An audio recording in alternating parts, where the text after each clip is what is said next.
go.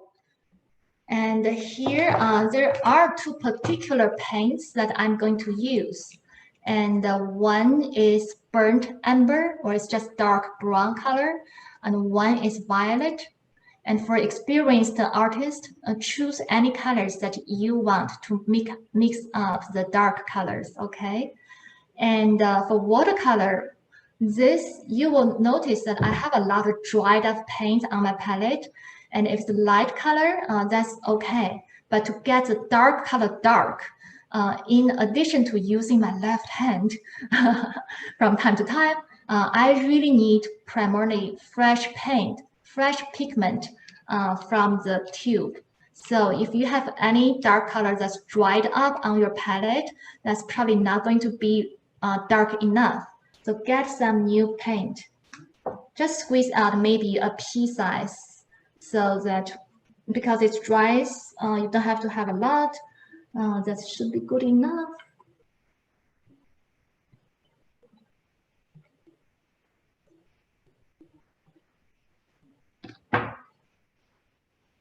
So the burnt amber for me and violet, that's my go-to dark mix. And you will find different things that may work for you better. So always respect and honor what you like to use. Okay.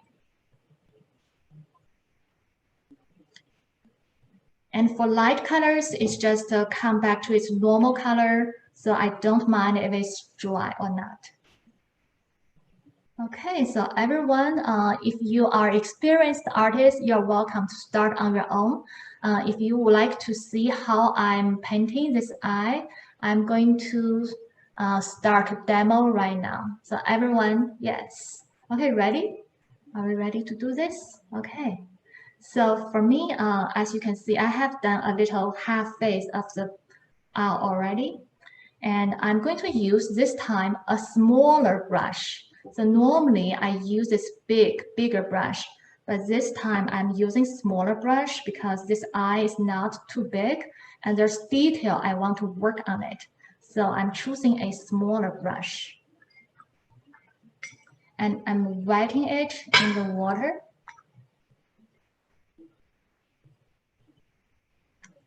And now the first color I'm going to is actually the yellow color.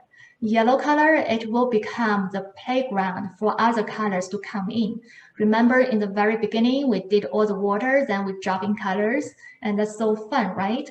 That's a major, I think, important way of creating in watercolor, is to create this space for colors to play and have magic on its own.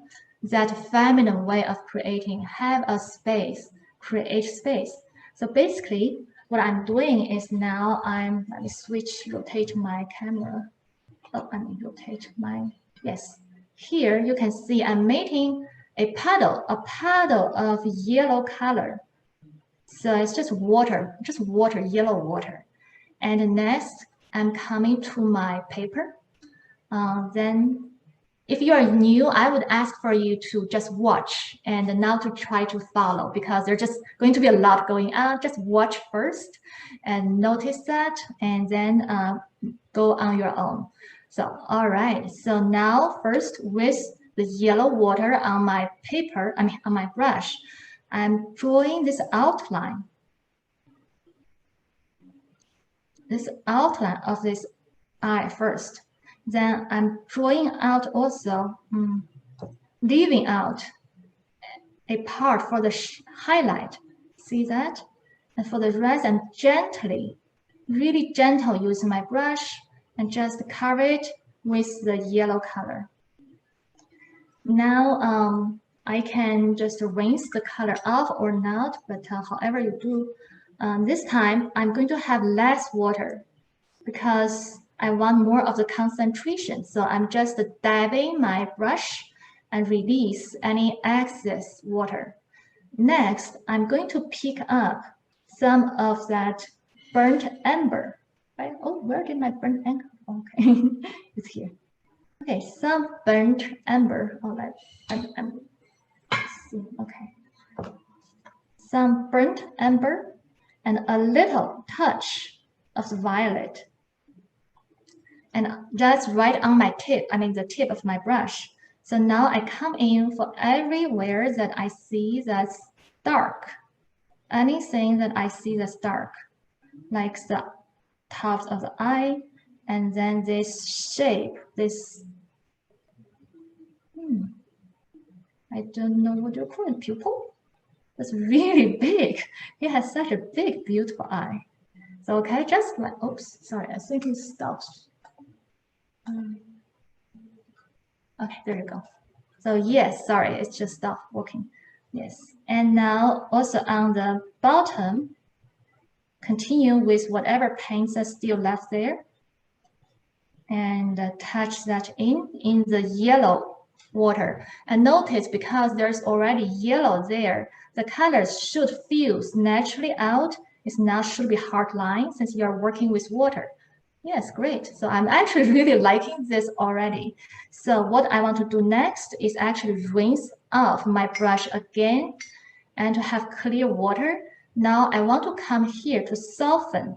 See, I'm softening some edge because now this eye looks like it's just floating on in the space, and that's not like that in reality. So I'm softening with clear water and touching the edge of the eyeliner of the owl, and let it fuse out. So now it looks a lot natural. It's not like cut and paste, right? So okay, I've done this, set it in the face. And next, I want to continue to come in to make sure it has the right darkness. We talk about all the light and shade pattern. It's really important for us to get the right darkness in the right place. So I'm picking up with a quite dry brush. I'm picking up more of that burnt umber and get more of that violet. They make a beautiful dark mix. And I want to come in here and just underneath the eyelash and next to this highlight, I want to darken it.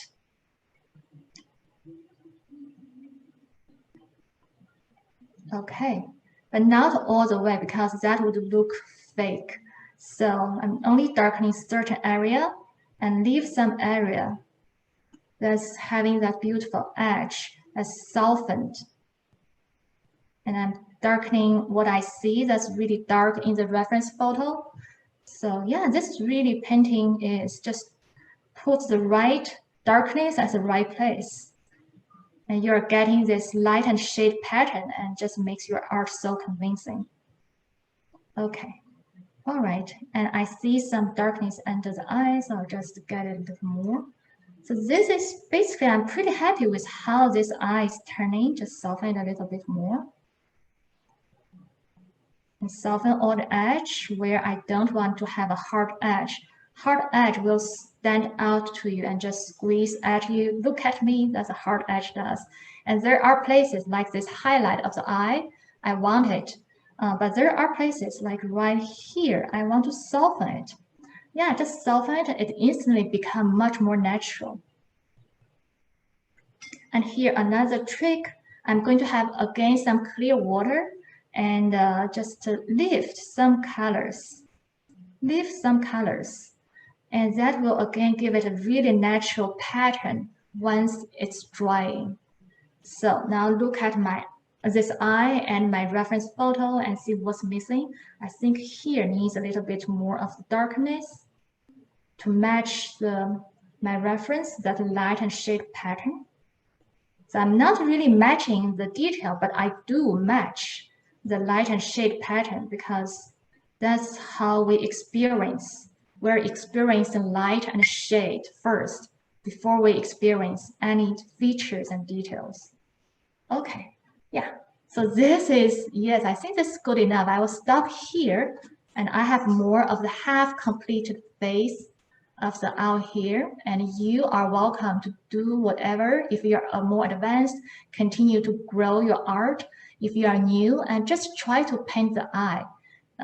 You can do several, and it doesn't have to be perfect. This is not about perfect, but just to be learning and be with this beautiful eye of this beautiful owl. And any questions, just unmute yourself and ask.